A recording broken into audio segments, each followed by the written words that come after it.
जंगल में एक कबूतर, चूहा और एक हिरन तीनों घनिष्ठ मित्र रहा करते थे। जंगल में बने सरोवर में पानी पीते, फल खाते और वही सरोवर के आसपास घुमा फिरा करते थे। एक समय की बात है, जंगल में एक शिकारी शिकार करने आया। उसने हिरन को पकड़ने के लिए जाल बिछाया।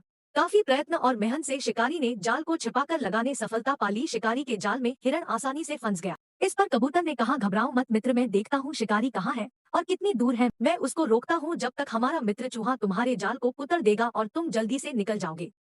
यही हुआ। कबूतर ने शिकारी को ढूंढना शुरू किया। वह दूर था। कबूतर ने अपने प्राण को जोखिम में डालकर शिकारी के ऊपर वार करना शुरू कर दिया। कबूतर के प्रहार से शिकारी को कुछ समझ में नहीं आया और वह परेशान होकर बचने लगा। मगर कबूतर शिकारी को ज्यादा देर तक रोक नहीं पाया।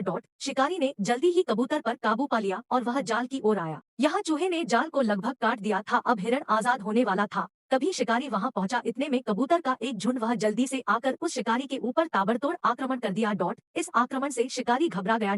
थोड़ा सा समय उन कबूतर पर काबू पाने में लगा। इतने में चूहे ने निडर भाव से जाल को कुतर दिया, जिससे हिरन आजाद हो गया। अब क्या था, हिरन और चूहा अपने अपने रास्ते भाग चले। कुछ दूर भागे होंगे, उन्होंने पीछे मुड़कर देखा तो उनका मित्र कबूतर शिकारी के चंगुल में आ गया था। हिरन ने सोचा उसने मेरी जान बचाने के लिए अपनी जान खतरे में डाल दी। इस पर हिरन धीरे धीरे लंगड़ा कर चलने लगा। शिकारी को ऐसा लगा कि हिरन घायल है, उसके पैर में चोट लगी है, इसलिए वह धीरे धीरे चल रहा है, वह भाग नहीं सकता। शिकारी ने झट से कबूतर को छोड़ दिया और हिरन की तरफ दौड़ा। शिकारी को आता देख कबूतर उड़कर आकाश में चल पड़ा। हिरन जो अभी नकल कर रहा था वह भी तेज दौड़कर भाग गया और चूहा दौड़कर बिल में घुस गया।